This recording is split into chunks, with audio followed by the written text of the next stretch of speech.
June 4th, 2024, and this is the Teaching and Learning Committee meeting for the School District of Waukesha Board of Education. Stacy, has the meeting been properly posted? Yes. Thank you. Just a note that Dr. Piasek has been excused from this evening's meeting. Our first item of business is to approve the minutes from the May T&L Committee. Are there any questions or modifications regarding the minutes? Okay. Seeing none, is there a motion to approve? I move to approve the minutes as presented. Thank you, Mrs. Zenobia. Second. Thank you, Ms. Kozlowski. The motion should, seeing no questions, we'll take the vote. All in favor, say aye. Aye. All opposed? Seeing none, okay, passes 4-0. All right, we're now at the portion of the meeting where we have an opportunity for public comment. Looks like we have 2 speakers this evening. Because there are 6 speakers or less, speakers will be notified at 3 minutes, but allowed for up to 5 minutes to complete their comments. We expect all speakers to honor our time limit, refrain from using any inappropriate language, and be respectful in their comments. Speakers who do not meet these expectations may be prohibited from speaking at future board meetings or committee meetings. Speakers are here to address the board, not the audience. The school board and this board committee does not endorse any comments made by the members of the community here tonight. We would like to remind our community members of the impact of their words on others and that our children are watching. We commit to communicating with you in respectful and productive ways and ask that you do the same. We also expect that the audience will be respectful and the speaker and the board and refrain from responding with verbal comments, cheering, applause, or other behaviors that will detract from the meeting. Please note that no obstructions can be created between the board and the audience. Visual aids cannot be used, and the area behind the speaker and podium will be cleared during public comment. Also, in order to respect our speakers and meeting participants, please silence your cell phones. Our first speaker tonight is Paul Reese.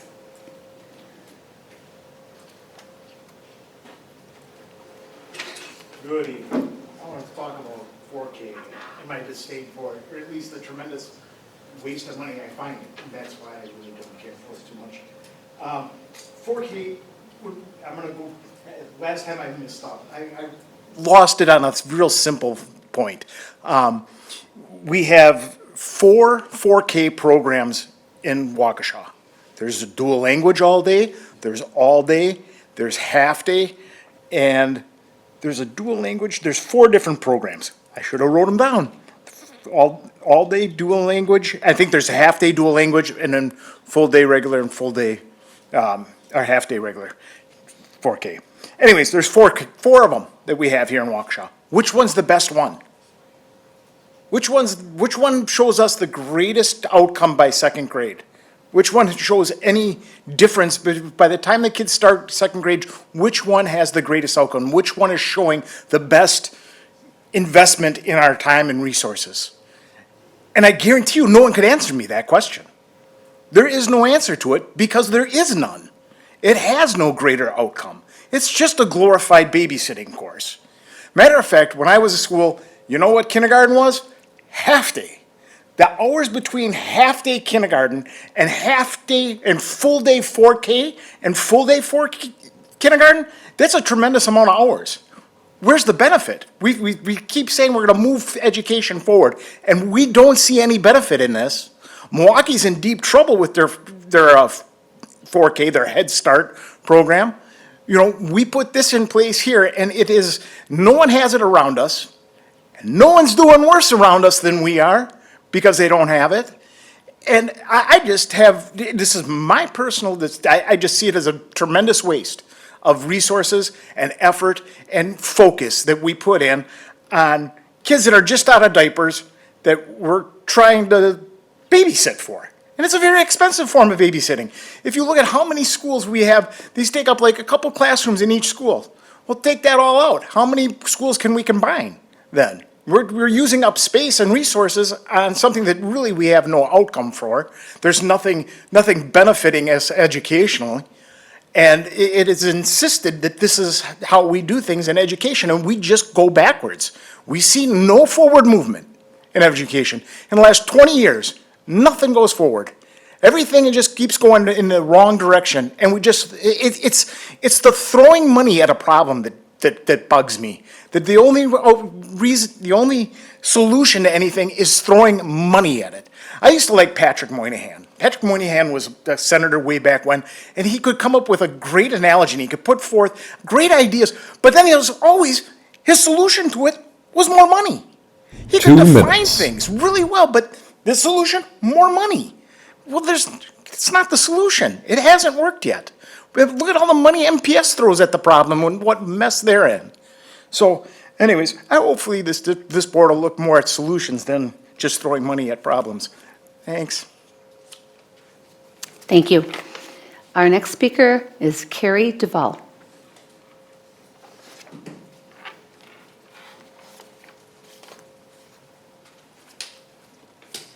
Before I begin, I have some papers that discuss my proposal as well as the list of pros and cons for your convenience and for future reference, so if you could pass these around.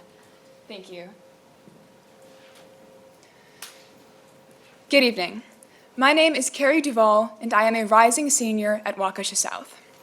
I'm here to discuss the current high school block schedule, specifically the conflicts that it is causing for dual enrollment students like myself, as well as a potential solution.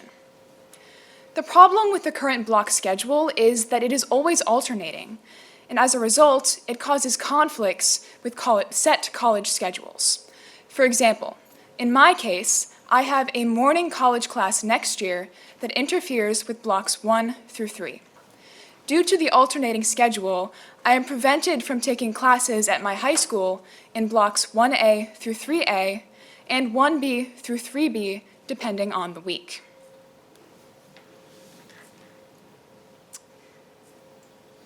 The solution to this problem is actually quite simple.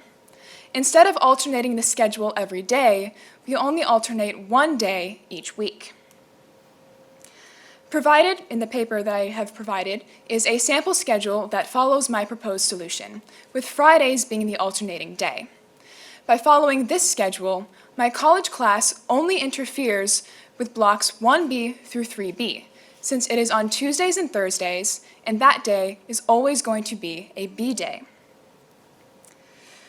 This allows me in turn to take more classes at my high school instead of being limited to 2 as I would be with the current plan.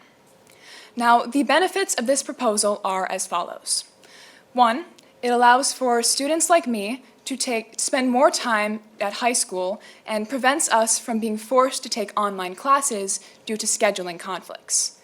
2, it is much simpler and easier to follow, resulting in less confusion for both staff and students as to where they are supposed to go, depending on the day and week. 3, this proposal also ensures that there is an equal amount of class time for both A blocks and B blocks, since, as you can see, after 2 weeks, there is an equal amount of A days and B days.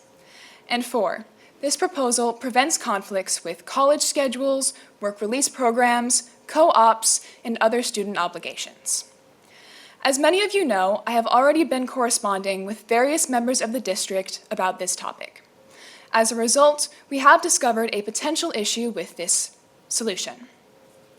For many reasons, the high schools and middle schools need to be on similar schedules. Currently, the middle school schedules are alternating daily, and as a result, this could pose a potential conflict for traveling staff. However, the members of the district that I have spoken to, such as Ms. D'Amato, are hopeful that we can either adapt the middle school schedule to match this new high school schedule, or that we can find a way to make this high school change work regardless. For example, if we were to assign traveling staff to work morning blocks at the high school and afternoon periods at the middle schools, then regardless of the day, they would always be at the same place at the same time, therefore meaning there would be no conflict. In summary, I am bringing this proposal to you in order to hopefully initiate more of a discussion about fixing or improving the current high school schedule. What I ask is that you please consider my proposal for the upcoming school year and continue the discussion about improving the current high school block schedule. If any of you have any questions for me or would like to discuss anything further, I have included my contact information on the sheet that I have provided you. Please feel free to reach out to me, and thank you, all of you, for your time. Thank you. Okay. Moving on with the agenda, we have one agenda item for consideration for action tonight under general business. That is our district educational standards. Ms. Gannerman, can you please introduce the topic? Sure. Tonight I have a little bit of information regarding our academics standards. So Wisconsin Act 55 requires the school board to annually include an item on the agenda of the first school board meeting of the school year that clearly identifies the student academic standards adopted that will be in effect for the following year. So our first board meeting being in July. Much like last year and years previously, we brought this to the June meeting to discuss. What I want to share here, like we've done in the past, is that as part of our notification, we also post this information on our district website, which is included in board docs. And we have links to the high rigorous standards that we are using, whether developed from ACT or Department of Public Instruction. Those links are all included in board docs. For this year, there have not been major changes outside of these standards, so it's very similar to what you've seen last year.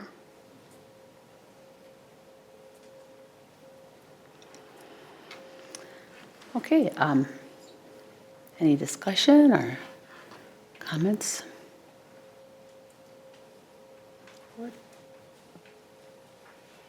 Ms. Kozlowski? I motion to approve the annual notice of student educational standards as required by the 2015 Wisconsin Act 55 to notify the parents and guardians of students enrolled in the school district of the student academic standards that will be in effect for the 2024-2025 school year.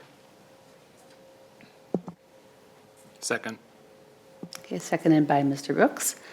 Any further discussion or questions? If not, all in favor say aye. Aye. Opposed? Okay, passes 4-0. Thank you. We have 3 topics tonight under other business. We will begin with the personalized learning update. If you recall, we were unable to cover this topic during our May committee meeting due to the severe weather situation and spending the rest of the evening in the showers downstairs. So we are revisiting this and the high school schedule update tonight. Ms. Getterman, can you please kick off the discussion? Sure, and thank you for that memory of us all huddled in a very small old locker room as the storm passed. So tonight we have back with us Dee Garcia, who is our Director of Middle School Teaching and Learning and Global Education, as well as Kent, who is our principal at Horning Middle School. Previously, the administrative team and the school board had worked through some decisions regarding the personalized learning program that was at the middle schools. And so one of the requests then was to be provided updates. And so the team is here to give an update on enrollment and staffing and curriculum and how we already previously discussed the idea of cohorting students. So there was a lot that we had left on the table the last time that we were here. And so these two are back again to just provide a quick update. Wonderful. Great, well, thanks for having us. Do you have the presentation ready to roll, or should I screen share? Yes, please. I will. Okay. You got it? Thank you. Okay. Just momentarily. So the last time we were before you to address this topic was in January, and since then we have held to our commitment to provide monthly updates to staff and families regarding the progress that we have made. Towards March, we had decided that we would summarize some of the curricular decisions that we were going to make. Through the month of April, we spent time communicating with families and staff, going through the staffing process, and here we are today to kind of give you a summary of that. So what we will do today, I'll just get started momentarily, we will confirm enrollment and staffing needs for the programming. We'll go over our approach to curriculum, scope, and sequence, and we'll go over our approach for cohorting student groups at each one of the middle school sites, Les Paul, Horning, and Butler. And we'll take a momentary pause. We're working on it.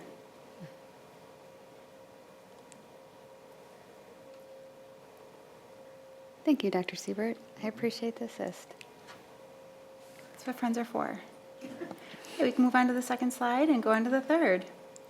So the first topic that we want to discuss is kind of the consolidation of the Les Paul Middle School personalized learning program called Compass. Compass, unfortunately, is not able to continue to function with its current enrollment. We simply cannot staff it. So what we have decided to do is skip over the scope and sequence piece of Compass and actually focus on the reintegration of students into core content area classrooms with their 8th grade classmates, cohorting those students in the same sections together so they still have the friend group. Now, as students get older in middle school with all of the electives that they take, they have a wider friend group than they've ever had before. So the cohorting works until the students take it in another direction. So that will be the future of Les Paul Middle School. Rob has been able to communicate with families and with students during the month of April, and it looks like everything is ready to go there for its next phase. At Butler Middle School, we have confirmed enrollment. We have 77 students enrolling in the Butler Quest program in grades 7 and 8 only. We will maintain 4 staff to serve those students. We only had 2 students from the Quest program transfer to STEM, which indicates a high level of trust, I think, in the culture and the services being offered at Quest. So when approaching the Quest program, they had already been using some of the district-approved curricular resources and wanted to continue to do that. So we're going to take a 2-year cohorted approach with the scope and sequence. Next year, the 7th and the 8th grade groups will use the 7th grade My Perspectives curricular resource. That is a resource that is designed to be used across a variety of grade levels. There's no concern with student text accessibility and or extension because the lexile of the text expand across a range from 5th grade through 9th grade. There's lots of choices in between. Likewise, the standards in language arts from 6th to 8th grade vary just very little. Usually the standards, particularly in the area of language arts, would be the area that we'd want to have more particular attention to. But we feel very satisfied that this is the way to go. The students this year in 6th and 7th grade took the 6-year curriculum. So moving on to the 7th year, we'll provide them with the next layer of support. And then when those students go into 8th grade, they are ready to continue on with their grade level classmates. Quest will continue to use the iQuest curriculum, going from the this year's 6th grade implementation to next year's 7th grade, and then in 8th grade. Same with TCI, and of course they use Desmos or Agile Mind, so that was very good. There is no need to continue or to cohort students as they are already cohorted and staying in Quest. Right. So for Horning, where we're kind of I'll go through a couple of different steps. To start off with, we are continuing with the 6th graders next year. We will have next year 23 students in 6th grade, the 43 in 7th grade. In 8th grade, we have 57. We are keeping the staffing the same, so that's with the 5 staff members plus a special education teacher to service that group of students. We did have 8 students that have transferred to STEM. With the plans, we have met with the team and we talked about a couple of different paths forward, whether it's continuing to use some of the personalized learning curriculum or moving towards some of the curriculum that we already have in-house. So we gave them that option for 7th and 8th grade, and with conversations with the flight team, we have decided to move all the curriculum into some of the stuff that we're doing now. So it's going to look very similar to Butler with some pretty important differences.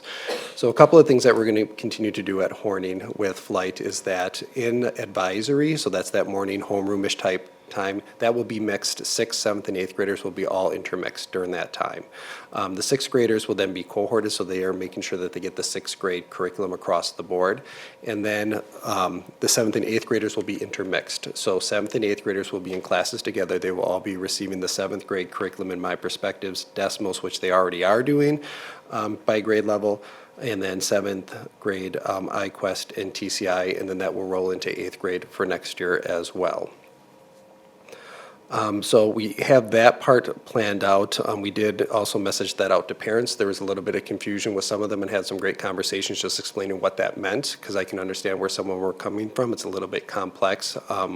And I think Dee did a great job of saying the difference between 7th and 8th grade. Some were concerned like, my child's going to get the same stuff over again. The answer is no, all the content is different. Specifically aligned with my perspectives was the big question mark period, piece that we had from a few parents. And so those were nice communications that we had one-on-one and kind of clarified a lot of that. So in summary, all of the PL programs, when approached about using the district-approved curricular materials, we're excited to be able to use them, and felt like there were open doors to access, and that was very positive. The curricular scope and sequence, as we have laid out, has provided a strategic pathway for these students so that they're not locked into their grade level, but they are guaranteed over time to get what they need, and also have the opportunity to go back into a more traditional setting should enrollment or staffing cause a situation that requires that. And then finally, we have made updates to staff and families concurrently along this process to make sure that everyone is in the know and feels comfortable with the decision that they've made for their child. So future considerations for us, obviously, we need to be very responsive to continue to monitor enrollment and staffing as that is continuing underway until the first week of school. And we will continue the investigation of personalized learning as an elective at the middle school level if that's a possibility or a desire as we move forward. So we'd like to open it up to discussion or questions for you. Thank you. Anybody have any questions, comments? Yeah, Go ahead, and Mrs. Thank Nobby. you. What are some of the elective offerings that may or may not come to fruition within some of the programs that you've been looking at? Do you have a handle on some of those yet? We're just starting to do an audit of the electives that we currently offer, including the rate with which students are course selecting those electives. And from that audit, we haven't engaged in the analysis yet, but we'll be doing that this summer. It looks like, just from a really broad perspective, students choose electives based upon the accessibility and the relationship that they have with teachers. And so you have wonderful teachers teaching art, for example, in Kent's building. A lot of students take art because they are empowered by the educator. So we will have to look really strategically at what we're offering across the buildings to make sure that it is essential. For students, it's essential to the experience we want them to have, and it builds the skill and the engagement with school.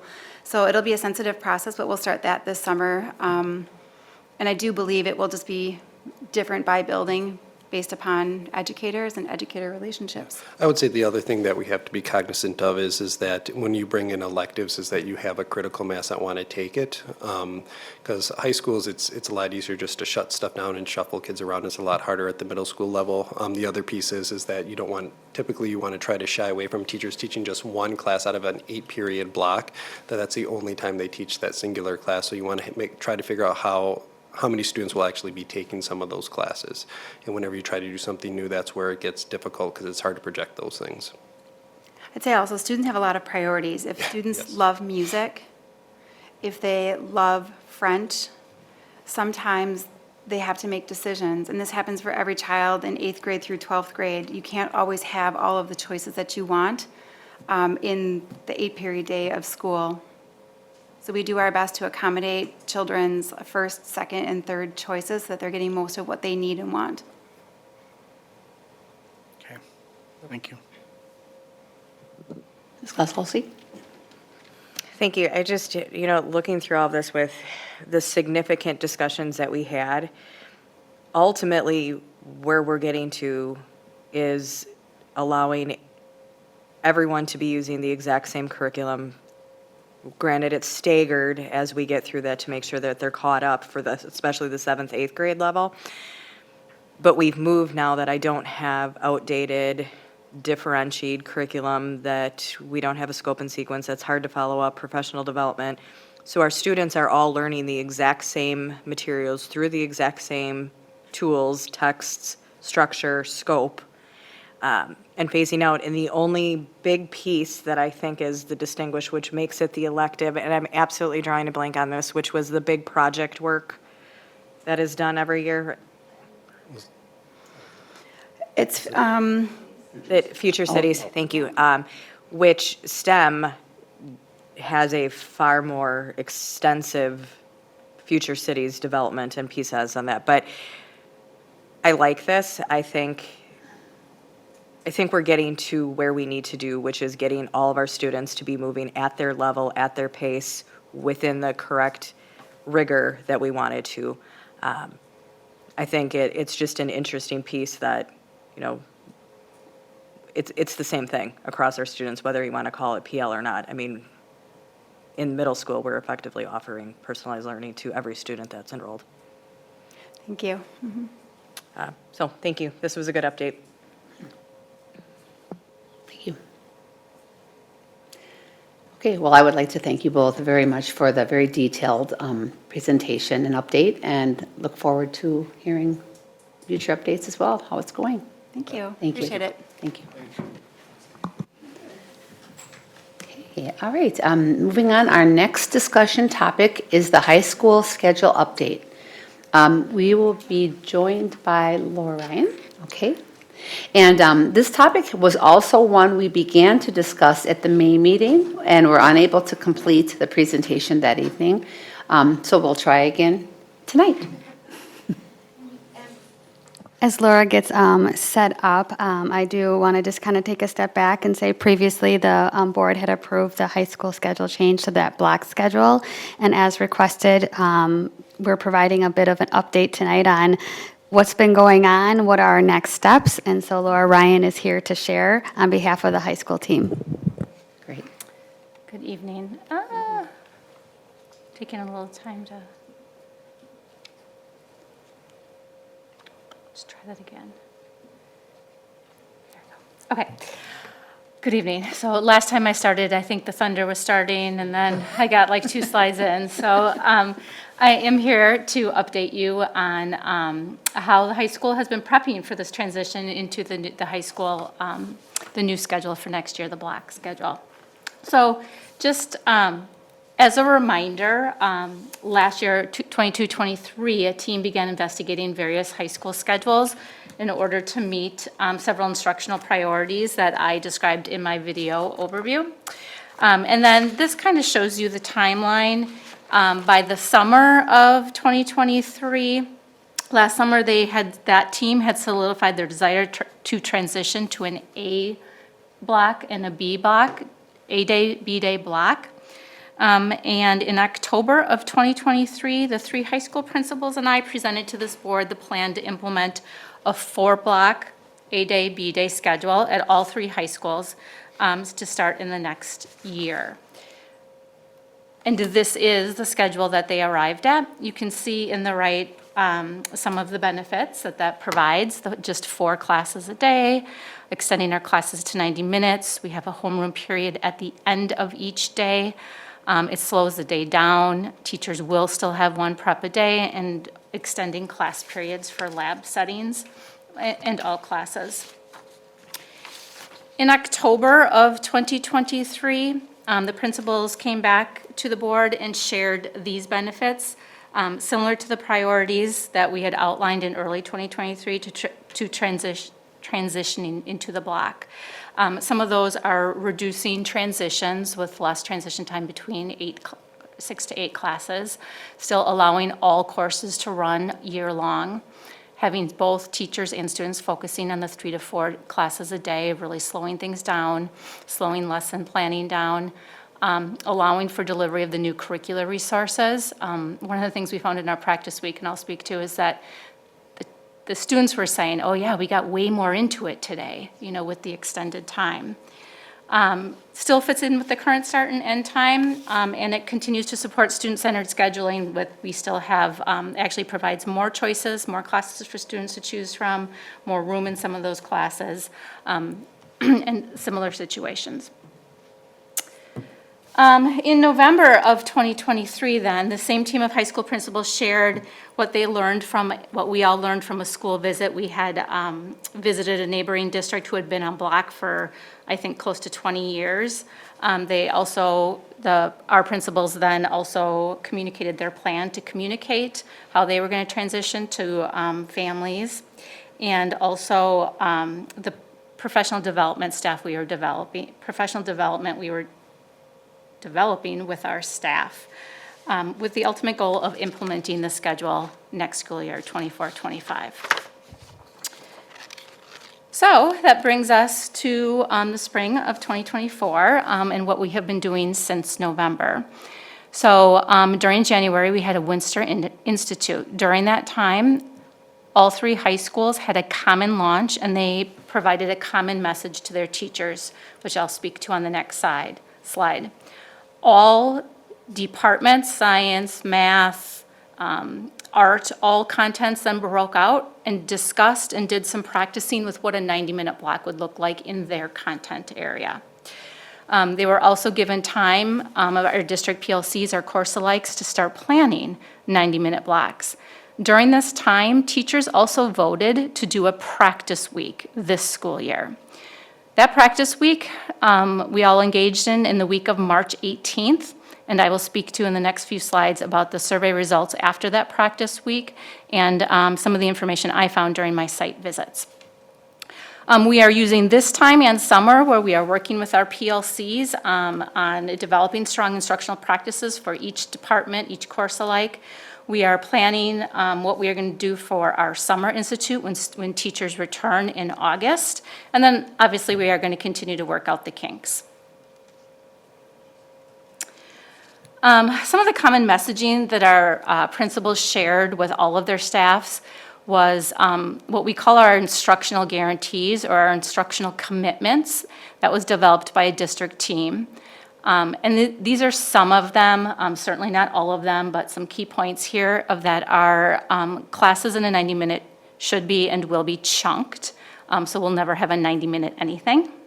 That there will be built in each 90-minute intentional movement, and that doesn't necessarily mean a break in the learning, but let's get up and talk about this. Let's do a walk and talk, those kind of intentional movement strategies.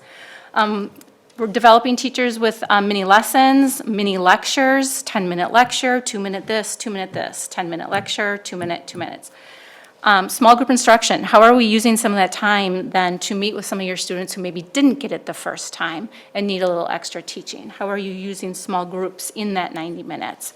As always, we continue to work on gradual release of responsibility, and we really expect all of our students in every class to be writing, doing some inquiring, collaborating, organization, and reading every hour of every day, no matter the class. And then principals shared some non-negotiables with their staff and some expectations behavior-wise and just structure-wise. One of the changes is homeroom at the end of the day. When I did talk to teachers after the practice week, they were much more concerned about what homeroom was going to look like than they were about the 90-minute period, to be honest. And at the end of the day, again, so the rationale of moving it to that was it was providing opportunity for athletics and activities so that we're decreasing and missing class time. If anyone has a golfer, you know how much time they miss in the spring. And that way, that would be 30 minutes of homeroom time that they would be missing rather than the class time. It does allow upperclassmen an opportunity to leave 30 minutes early to get to a job. Teachers can focus on specific student needs during this time because all students and teachers are going to be available at the same time. Right now, that is not the case, so you don't always have the opportunity to meet with your student. And we are going to have Mondays as staff collaboration time and professional learning time for staff to spend some time working with one another. The structure of that then will look like that all students will be in homeroom Tuesday through Friday at the end of the day. I think it's like 2:30 to 3:05 or something close to that. Juniors and seniors who are in good standing, not failing a class, there's a couple other criteria that the high school principals have put together, and they have not been requested by a teacher, so they don't have missing work, they could request a release.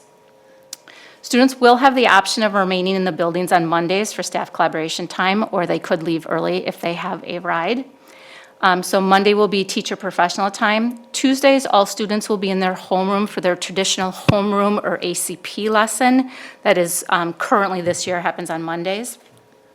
And Wednesday through Friday will be what this year we are calling JIT. It is more Tier 2 help for students who, again, perhaps did not get it the first time. They need extra instruction, need to make up work, a test, extra time with a teacher, et cetera. We are going to try, I don't know if this is to call it homeroom every day, and get rid of the JIT acronym, because it seems to be confusing to people, but it's going to be very difficult to stop calling it JIT, I can tell you that.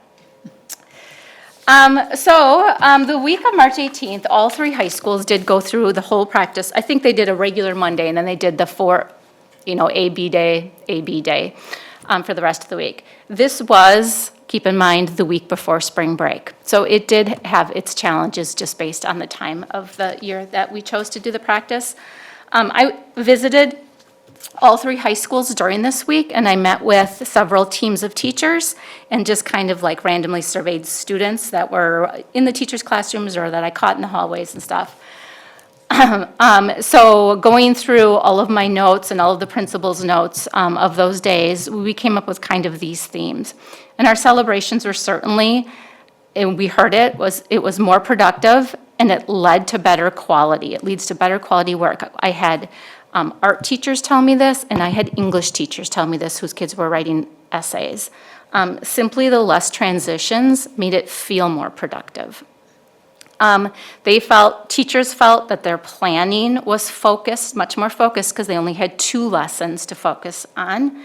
And they were, I would say, energized in experimenting with a variety of instruction, like that they were trying new things. And I did hear a teacher say to me, yeah, I tried this day and this day. Totally found out that didn't work, but this did. So I thought that was a really interesting way to use that week. Challenges, I heard that from personal needs from both teachers and students, like, when am I going to go to the bathroom? Or there's a line for the bathroom now, right? So that was a challenge that we're going to have to continue to talk about. Student endurance, depending on the grade level, depending on the student, some behaviors are certainly, just as they are now, are going to endure, and what is our strategy going to be then to work with those students? And then really, I think a challenge was, and this was really on teachers' radar after that week, is I have to make sure we have purposeful movement. So I know I'm going to have them in maybe typical rows for 10 minutes, and then we're going to go to grouping and, move into circles during this part, and then we're going to stand in the back of the room. Like, that's really in their thoughts now as they lesson plan. The student voices is, again, they were very positive in saying that I had more time to get stuff done. Like, I really got into it, and I didn't have to worry about it. And one teacher said that her students asked, like, can we just, like, they were going to do something else. They're like, no, we're really into this. Can we just keep doing it now? Less interruptions, they felt. The students were mostly concerned about lunch. Like, because an A day could be different than a B day for lunch, and were they still going to have lunch with their friends? That was a concern for them. And they definitely said that they preferred chunking, which basically is like, they don't want to do even, I would say, 30, but they want to do 10 minutes of something and then move on to 15 minutes of something. And really, the students that I talked to, it depended on their class. Like, they said, oh my God, art was great. I heard English and social studies were great, but boy, I can't sit in math. Or I talked to someone else and said, oh my gosh, I couldn't do math, or I could do math all day long. Like, it was math 90 minutes, no problem, but I don't want to sit in English for 90 minutes. So it really depends on the student and what they like and what's challenging to them. After this week, we surveyed teachers about the experience. On the left, the question asks, how well prepared do you feel for block after this week? If you will see, we have 42% ranked at a 4 and 26% ranked a 5. So overall, ranking 3 to 5, how prepared do they feel? It's 95% of our staff. Second question was based on the week, how much are you looking forward to the next school year? Not quite as high, because maybe they're not looking forward to it at all, but they're, again, 85% of them, 3, 4, or 5 of how much they're looking forward to it. Rarely do you get, I think, results this high when we survey staff. So this to us was very, very positive and very affirming. We also asked teachers in the survey to rank what they felt would most benefit their planning for the next school year. These were their top 3 choices. You can see a theme of they want time. They need time to plan, right? Which kind of brings us to, actually, one more slide. Each principal met with their parent advisory group and shared, and when I asked each principal for feedback, it was really very similar, and you can read here the responses. North said the general consensus was students were not looking forward to it, but it turned out okay, felt like they could do more. I continuously heard that theme from teachers. Teachers are like, because we're like, well, how do you think kids felt about it? And the teachers would say, I think they were dreading it, and they don't think it was really that bad. It wasn't that much different. At West, the parents concurred with the feedback that we received, and students said overall it was a good experience, didn't seem too much longer, and that the students were engaged in, best classes were moving around, collaborating, those kind of things. South, similarly, parents provided positive feedback regarding block scheduling. Some parents had questions surrounding unique course selections, which we heard tonight. So overall theme, it was good. It wasn't great. It was not bad or horrible by any means, but it was good. So that brings us to our next steps. We are obviously continuing, as we always are, working on curriculum revisions, and now in doing so with that 90-minute block in mind. So what do we condense? What do we stretch? How do we get that into a 90-minute block? Building professional development with our staff. In May, I was going to provide the North example, but they've already done this, but they after observing their teachers during the block week, they found several strategies that their teachers were working on and asked them to present to their own staff. So they did kind of a little round robin. And now they have already seen that come to fruition, and they see one teacher doing what another teacher presented in their own classroom. And so we're doing something similar for the Summer Institute. So in August, when teachers return, I have recently just sent out 35 requests to teachers based on their administrative nominations of here, I hear you do this really well in your classroom. Will you present to your peers in August? And out of the 35, I had probably more than 30 say yes. And so they are going to be presenting their expertise and their strategies to their peers. And then again, really focusing next year on establishing routines and structures that students can get comfortable with, that students know that they can expect. And there will always be some kinks to work out. So that brings me to my end of my update and open for questions and discussions. Well, wow, thank you very much for that fantastic update, and I'm so excited you guys had a chance to try this and run it. That really gave great information for all of you, I'm sure. Does anyone like to ask a question or make a comment? Mr. Brooks.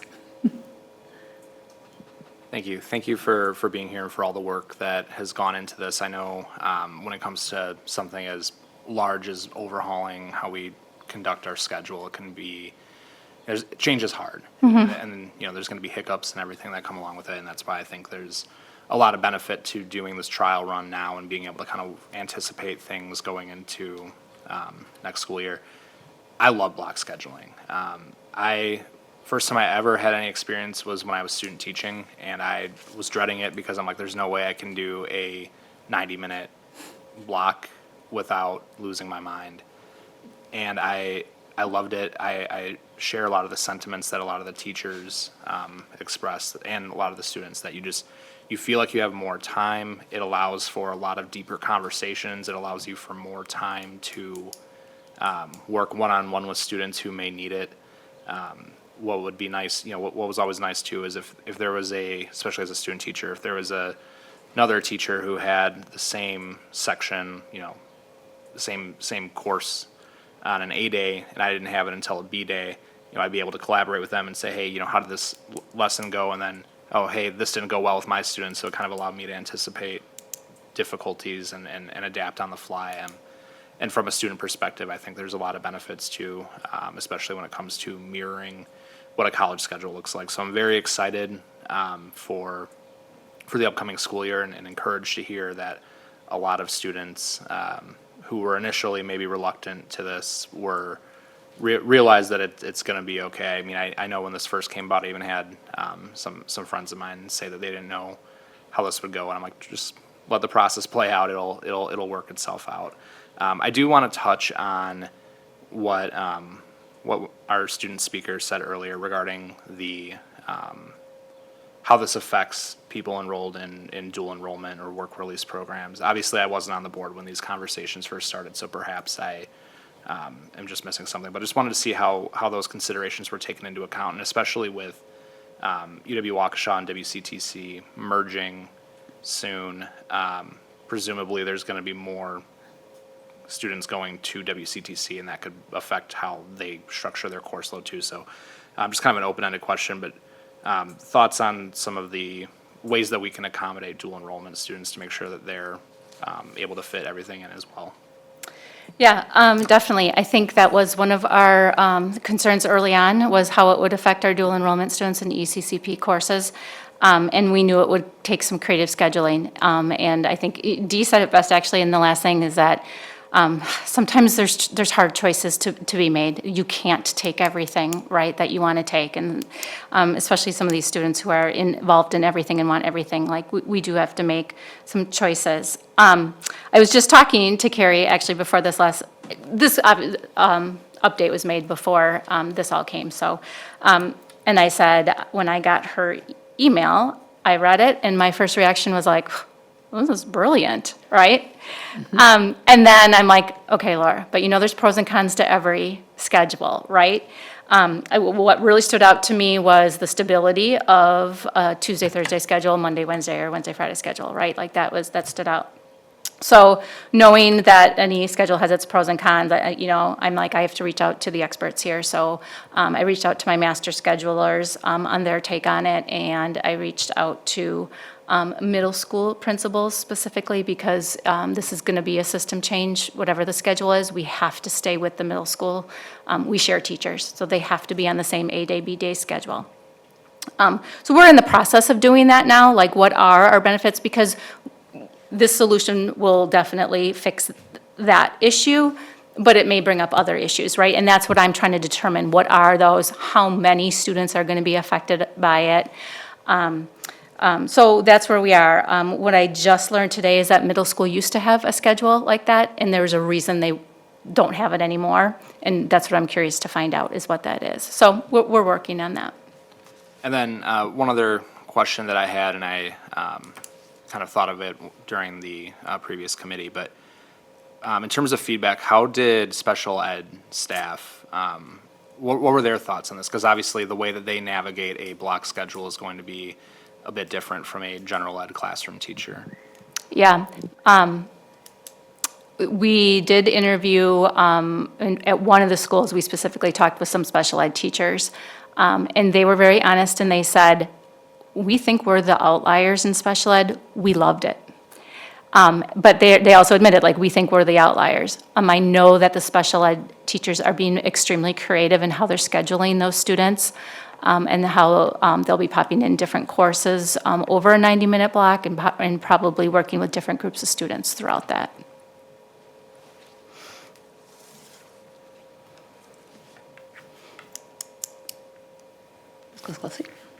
Good, thanks. I thought this was a great update. I think that something to consider is that this was one of the programs that the district and the principals did an outstanding job on, the amount of time, research, dedication, touring other high schools, talking about that, and making sure that we are accommodating all of our students to the best to get us to where we need, which is academic proficiency.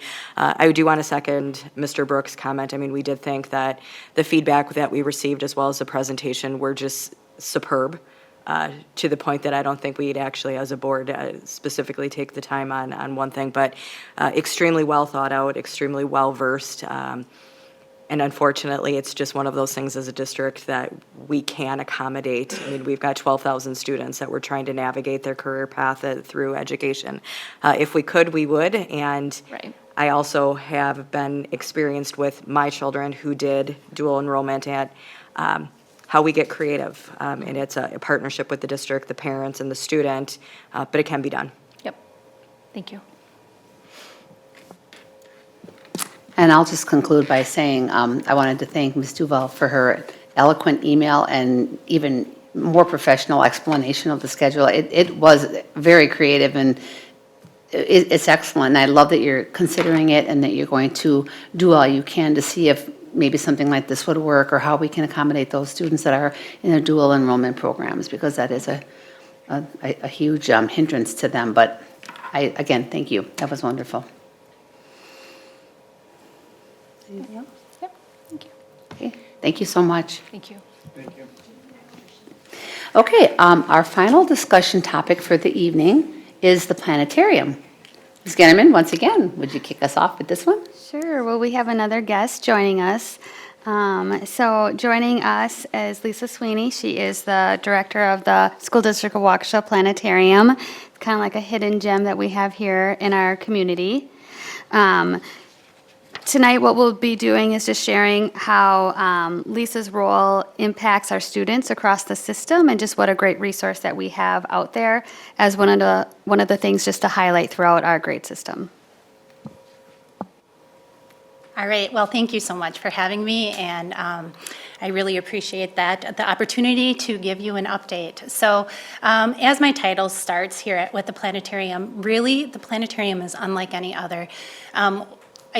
I believe a lot of people are surprised that we exist and that we're part of the school district, but what's even more unique is how global this community is. I work with people around the world, not only just within the state and within the county, or I mean the country. I work with people around the world. And as far as I'm aware, we are the only school district planetarium that is open year-round, housed in a nature center that also offers and it's part of the county. I mean, it really is just a very, very unique thing. So, moving on to my next slide, what I did, or when we started, I really wanted to put together a long-range plan. What are we going to become? Where, especially when we started becoming, or when we were open year-round, and no one else was doing anything like this. So I took the mission statement of the school district, and then we used and developed our own mission statement for the planetarium. And part of the reason there wasn't one, first of all, but the other reason is if I'm going to be asking people for help and support and different things, we needed to show that we had a focus and we had a mission statement. So that's when our mission statement, to ignite curiosity and wonder about the universe in which we live, all while connecting us to our natural world and wonder under the sky we share. I really feel that is perfect for our location.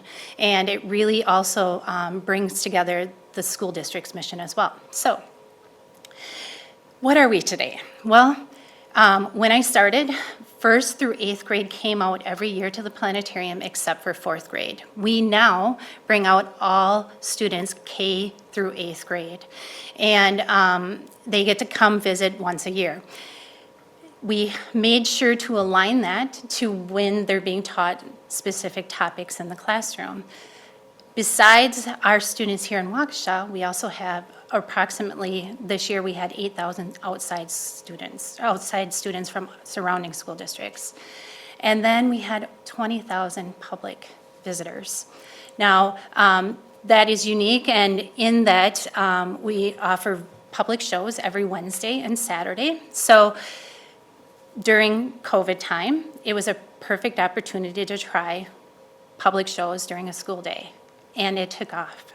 And it's because we have so many groups educating in different ways, but it gives them an opportunity to come see different standards. So starting tomorrow, actually, we will be offering our summer schedule, which we have a public show at 11 and 1, and then our Saturday schedule is always 11 and 1. Next week, we are going to be offering Scout Merit Badge Days. So we we'll have astronomy one day and space exploration another. So we do a wide variety of scouting opportunities. Anytime Retzer has a special event, we also are participate in that. So Jamboree, Earth Day, we offer shows and or have activities for those. Apple Harvest Fest have those activities. But not only do they have special activities, but the planetarium ourselves does. We just had a solar eclipse, so we offer opportunities for people in the community to come share in the excitement of things like the solar eclipse. We also have community availability. We have a wide variety of groups that want to come in and share our space.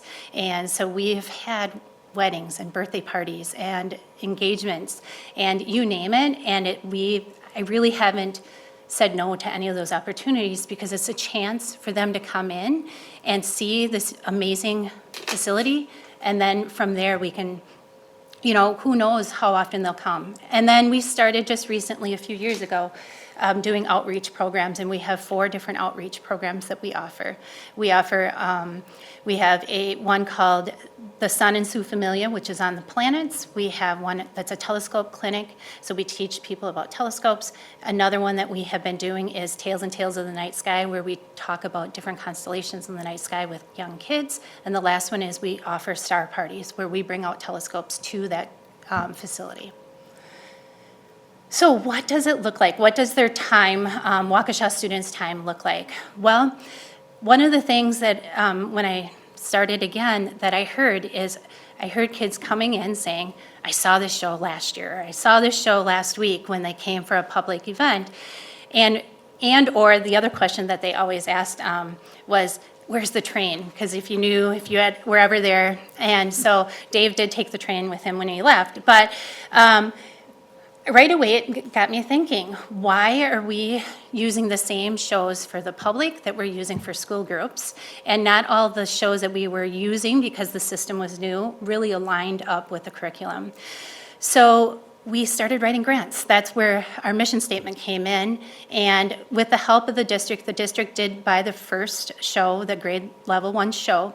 But the other shows were mainly bought through, yes, district help, Friends of the Planetarium help, but also grant writing.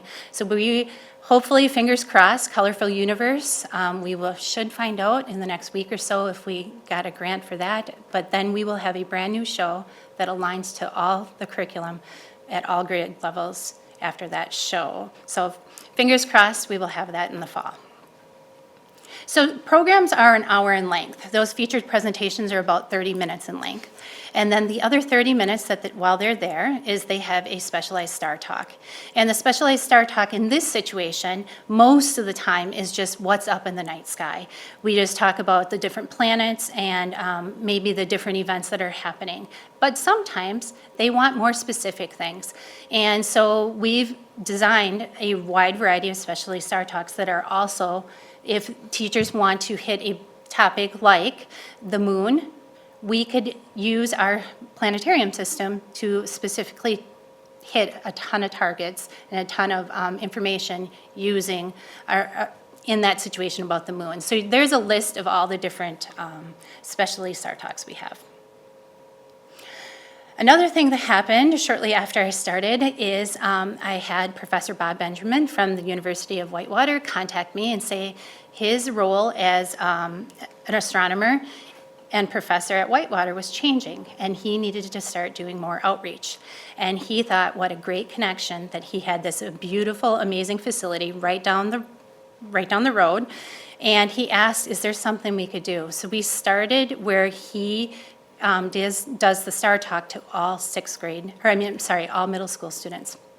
So we started with Ask an Astronomer. So that first year that we implemented it, all students got this chance to ask an astronomer anything. But he also talked about his research and what he was doing and where his career has led him and how he got into this role.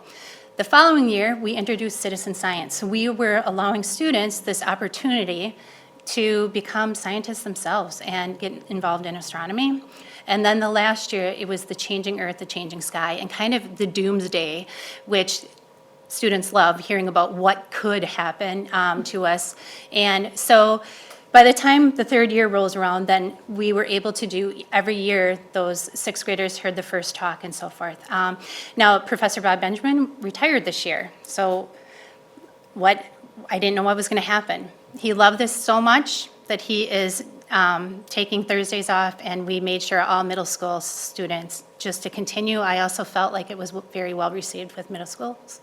So even through retirement, he is now continuing this because he found this so well received and just loved working with the students in that aspect. And I will say those were some of my favorite days because just the questions that students were asking him about his research and stuff, and allowing us being able to use the system to explain some of those astronomy questions was pretty amazing. Another thing that is now, or has been happening since the very beginning, is we can offer shows in Spanish for our dual language classes. And it started off with just learning that this was possible, finding a few shows that we could get in Spanish. And because once we purchase the shows, if they come in Spanish, we can get any language, to be honest with you. And so then I started talking to Carroll College, and I got in contact with a professor there that hooked me up with some students and said, I think these students might be great, where I just wanted the students to come, welcome students at first, and then I met Carlos. And Carlos, when I first met him, he said, oh, I'm a senior. So I was thinking, oh, a senior in college, it's too bad. He was a senior in high school, and he started doing his talks. He was going to Carroll University, and from there, so for the last 5 years, he has been our presenter in Spanish for all dual language classes.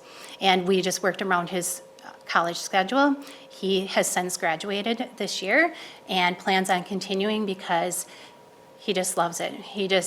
The planetarium has become the place that he said he just envisions working. So it's pretty amazing.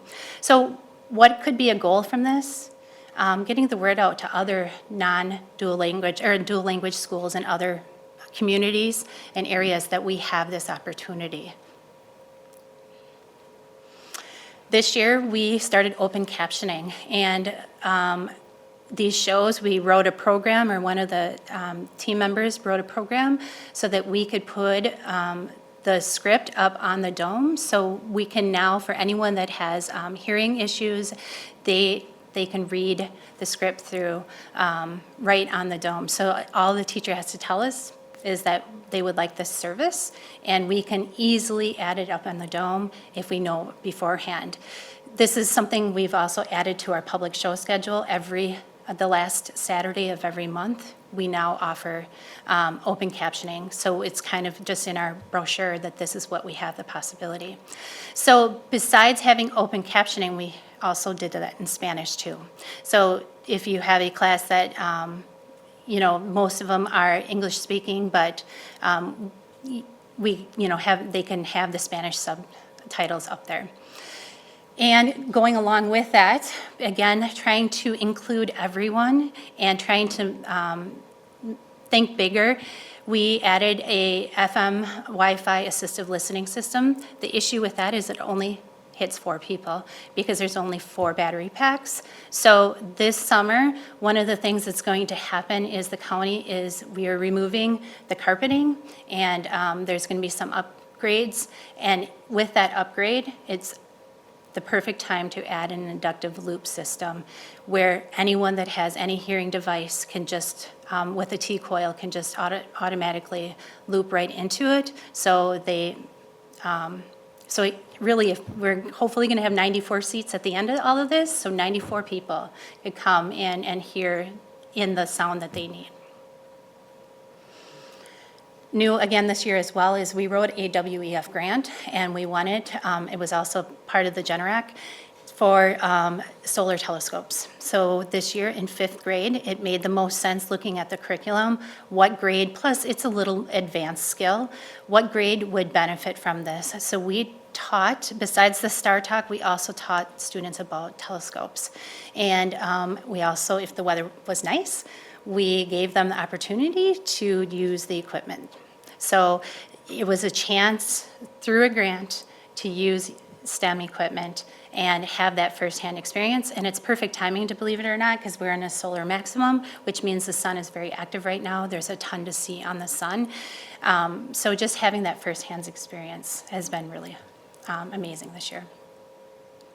New for the next school year, and we're very excited because we just found out that we won the Wisconsin Space Grant for the second time. So this project here is $10,000 is going towards this planetarium pathway. And what it is a scale model of the solar system on one of the already existing nature trails out at Retzer Nature Center. So 4,500 square feet, or 4,500 feet approximately. We thought it was a mile path. We walked it and measured quite a few times. It's plus or minus, a little bit, but 4,500 feet. And we are making this loop. So I looked at, where is scale of the solar system in the curriculum for students? And it could be, it is in both fifth and sixth grade. So we have decided that sixth grade will do the path every year from this point on. But because it was brand new, we offered this opportunity to students, any student that wanted to come. We'll figure out how to extend their stay if they want to go ahead and walk this trail. So we opened it to all students or all classrooms this next year, but from this point on, sixth grade will get to do this. And it's perfect timing too, because sixth grade comes out in the fall of the year. So what a great opportunity when the colors are, just a beautiful hike for them to learn.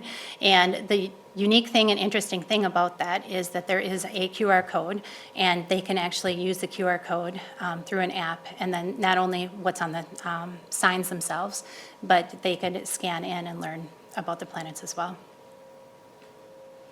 So with that, if you have any questions or any discussion, I would gladly open that up. Thank you. Wow. This is amazing. I mean, I've always loved the planetarium. Do you still have Superman that flies through sometimes? No, that also left with Dave, sorry. But I'm looking at what else you have, and you don't need Superman anymore, clearly. This is great. Thank you so much. This is Zenobia? Well, thank you. It was a great presentation. It's an awesome facility. Been there many times. And is the so the solar system's already up?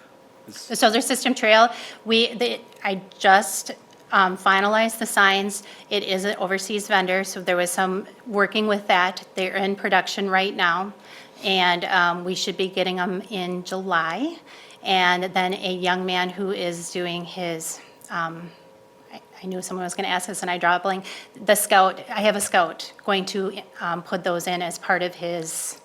Eagle Project. Thank you, yes, as part of his Eagle Scout. So that is the vision that we have right now. So our goal is, depending on when they come, because they said about 8 weeks to develop them, is either have it up for, we are doing laser shows in August, and that we would do a grand opening for that, or Apple Harvest Fest. Mm-hmm.